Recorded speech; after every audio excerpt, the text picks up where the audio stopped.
jangan menyimpan kepahitan. Segala kepahitan, kegeraman, kemarahan, pertikaian dan fitnah hendaklah dibuang dari antara kamu, demikian pula segala kejahatan. Efesus 4 ayat 31. Roh Kudus berkata lewat Paulus dalam 1 Korintus 14 ayat 20, "Saudara-saudara, janganlah sama seperti anak-anak dalam pemikiranmu. Jadilah anak-anak dalam kejahatan, tetapi orang dewasa dalam pemikiranmu."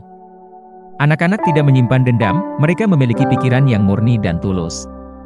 Begitulah yang Tuhan inginkan dalam hidup kita. Peringatan yang sama Dia berikan diulangi dalam Kolose 3 ayat 8. Dikatakan, "Tetapi sekarang, buanglah semuanya ini, yaitu marah, geram, kejahatan, fitnah dan kata-kata kotor yang keluar dari mulutmu." Semua yang dituliskan di sini saling berhubungan. Kepahitan akan menghasilkan tindakan yang negatif dan komunikasi yang kasar dan kotor, karenanya, hindarilah. Begitu banyak usaha hari-hari ini yang diawali oleh kepahitan. Seseorang yang bertengkar dalam satu perusahaan dan kemudian keluar untuk memulai melakukan usahanya sendiri. Bahkan gereja juga banyak yang diawali oleh perpecahan dan pertengkaran seperti ini juga.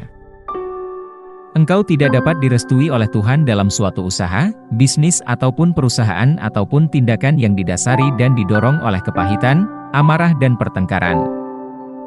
Tuhan Yesus menyinggung hal ini dalam Matius 23 ayat 27 ketika Dia berkata, "Celakalah kamu, hai ahli-ahli Taurat dan orang-orang Farisi, hai kamu orang-orang munafik, sebab kamu sama seperti kuburan yang dilabur putih, yang sebelah luarnya memang bersih tampaknya, tetapi yang sebelah dalamnya penuh tulang belulang dan pelbagai jenis kotoran."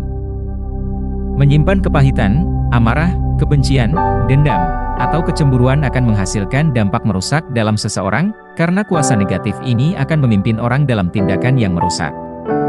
Ingat, bahwa kita ditetapkan untuk hidup dalam kasih. Ketika engkau berjalan dalam kasih, engkaulah tuannya, engkau yang berkuasa.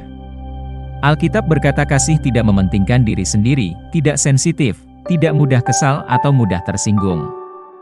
Ia tidak melakukan yang tidak sopan dan tidak mencari keuntungan diri sendiri. Ia tidak pemarah dan tidak menyimpan kesalahan orang lain, 1 Korintus 13 ayat 5, AMPC. Mari kita ucapkan pengakuan berikut ini, "Aku menolak dan tidak mengizinkan kedengkian, kebencian, iri hati, cemburu, kepahitan, amarah, niat jahat, prasangka ataupun perilaku buruk apapun tertanam dalam hidupku. Hatiku dipenuhi oleh cinta, kebaikan, dan kasih setia Tuhan, dan aku mengekspresikan dengan limpahnya dimanapun dan ke setiap orang dalam perkenanan Bapa. Amin."